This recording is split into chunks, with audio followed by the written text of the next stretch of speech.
बच्चों नमस्कार। आज हम जो है Rahul exam express model paper set number 1 आज डालेंगे फिर से। और आप लोग पेपर की अच्छे से तैयारी करिए। आइए देखिए किताब में इसमें क्या लिखा है, और जब आप प्रैक्टिस करोगे तो क्यों नहीं आपकी वो मार्कशीट अच्छी आएगी। हम हाई स्कूल के लिए डाल रहे हैं, वो मार्कशीट अगर आपकी सही है तो सब क्वेश्चन सही हैं। तो पहला क्वेश्चन है, बहुत अच्छा क्वेश्चन है और ये कई बार हमने आपको बताया। थोड़ा और हम स्प्रेड करते हैं ऐसे, ये अब चलते हैं ना। आचार्य रामचंद्र शुक्ल किस युग के लेखक हैं? शुक्ल युग, द्विवेदी युग, शुक्लोत्तर युग, भारतेंदु युग। बच्चों शुक्ल लिखा है तो रामचंद्र शुक्ल शुक्ल युग के होंगे, है ना। इन्होंने हाई स्कूल में मित्रता लिखा है, इनकी जीवनी अक्सर पूछी जाती है, आप लोग तैयार कर लेना। प्रश्नोत्तर नंबर 2 देखिए, गबन की विधा है। गबन की विधा नाटक, एकांकी, उपन्यास, कहानी। बहुत कम समय में अब हम तैयारी कराएंगे। यहाँ पर उपन्यास आएगा और सारे क्वेश्चन फंसेंगे जरूर अगर हम प्रैक्टिस करेंगे। गबन को लिखा मुंशी प्रेमचंद ने, उपन्यास है। मुंशी प्रेमचंद बहुत बड़े उपन्यासकार हैं। कंकाल के लेखक हैं, कंकाल के लेखक हैं मुंशी प्रेमचंद, जयशंकर प्रसाद, निराला, रामचंद्र शुक्ल। तो यहाँ पर बच्चों जयशंकर प्रसाद होगा। इसके बाद कलम का सिपाही कृति है, कलम का सिपाही कृति है धर्मवीर भारती की, अज्ञेय की, जैनेन्द्र की, अमृत राय की। तो यहाँ पर बच्चों कलम की सिपाही किसकी कृति है? अमृत राय की। अगला चलते हैं, शुक्ल युग की समयावधि है, शुक्ल युग की समयावधि है सन 1900 से 1938, 1919 से 1938, 1936 से 1943, 1850 से 1900 तक। तो यहाँ पर बच्चों शुक्ल युग पूछा गया है। तो शुक्ल युग जो है 1919 से 1938 यानी 19 साल चला। बहुत बढ़िया। साकेत रचना है महादेवी वर्मा की, सुमित्रेंद्र पंत की, जयशंकर प्रसाद की, मैथिली शरण गुप्त की। तो मेरे बच्चों साकेत रचना है मैथिली शरण गुप्त की। अगला चलते हैं, साकेत रचना है मैथिली शरण गुप्त की। महादेवी वर्मा कवियत्री है, प्रगतिवाद की, द्विवेदी युग की, छायावाद युग की, प्रयोगवाद की। तो बच्चों यहाँ पर छायावाद युग की, छायावाद की युग की महादेवी वर्मा कवियत्री हैं। इसके बाद बच्चों अगला चलते हैं हम, गंगा लहरी।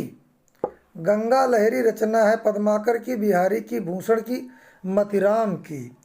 तो यहाँ पर आएगा पद्माकर की।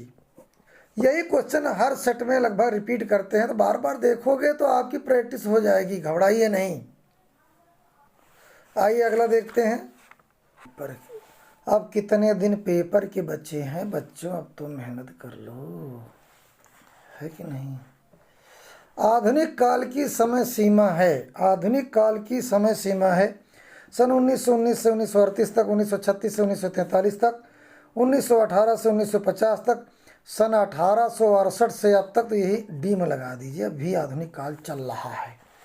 इसके बाद महादेवी वर्मा की रचना नहीं है, इसमें 3 रचना महादेवी वर्मा की है, एक नहीं ना है। निहार, सांदगीत, युगांत, दीप शिखा। तो यहाँ पर आपका जो है युगांत आएगा क्योंकि ये सुमित्रानंद पंत की है। तो यहाँ पर महादेवी वर्मा की रचना नहीं है, युगांत। निहार, सांदगीत, दीप शिखा ये महादेवी वर्मा की रचनाएं हैं, युगांत नहीं ना है। हास रस का स्थायी भाव हर सेट में पूछा जाता है यार, रति, हास, निर्वेद, विस्मय, तो हास होगा। इसके बाद अगला आता है, पीपर, पात, सरिस, मंडोला, उपयुक्त पंक्ति में अलंकार है, रूपक, उपमा, उत्प्रेक्षा, और फिर आता है अनुप्रास। यहाँ पर अनुप्रास लिखा है, देखो ए अनुप्रास है ना। तो यहाँ पर आएगा आपका उपमा अलंकार। बहुत बढ़िया। जो मेरे चैनल में जुड़े रहते हैं हिंदी में उनके अच्छे नंबर आते हैं। आगे देखिए, सोरठा छंद में चरण है 4, 2, 3, 1। तो आप लोगों को ये पढ़ाया गया है। तो सोरठा छंद में जो है बच्चों 4 चरण होते हैं, पहले और तीसरे में 11, 11, दूसरे और चौथे में 13, 13 मात्राएं होती हैं। उपदेश शब्द में प्रयुक्त उपसर्ग है उ, आ, उप, अन। तो यहाँ पर उपदेश होगा, शब्द के पहले जो आता है उसको उपसर्ग कहते हैं। अगला देखते हैं, रचना के आधार पर वाक्य के भेद हैं। अब इसमें आप बच्चे जो है कंफ्यूज हो जाते हैं, अगर इसको रट लेंगे तो आ जाएगा, है ना, पक्का हो जाएगा। तो रचना के आधार पर 3, 4, 5, 2, तो 3 भेद होते हैं, वाक्य 3 प्रकार के होते हैं। हानि लाभ में समास, देखो बीच में डैश है, हानि और लाभ द्वंद्व समास, कर्मधारय द्विग बहुवृत्त, यहाँ पर द्वंद्व समास होगा। इसके बाद मछली का पर्यायवाची है द्विज, मीन, रसना, मूढ़। द्विज माने तो पक्षी होता, रसना माने जीव, मूढ़ माने मूर्ख, लेकिन मीन माने मछली, तो यहाँ पर मीन माने मछली। बहुत अच्छी बात है। अगला देखते हैं, पंचवटी में कौन सा समास है? कर्मधारय द्वंद्व द्विग बहुब्रीहि। तो पंचवटी यहाँ पर आगे गिनती है ना, तो यहाँ पर द्विग समास होगा। खीर का तत्सम रूप है, तत्सम तद्भव भी पूछे जाएंगे आपको, तो अच्छे से तैयारी करिए। खीर का तत्सम रूप, क्षीर, क्षीर, क्षीण, खीन। देखिए यहाँ पर भी छा, यहाँ पर भी छा, छा छा, कौन सा छा? यहाँ खा है, तो खीर का तत्सम रूप है आपका क्षीर, ये वाला आएगा छा, छत्री वाला छा। इसके बाद तद नपुंसक लिंग षष्ठी विभक्ति एक वचन का रूप है, तत्, तस्य, ते, तान।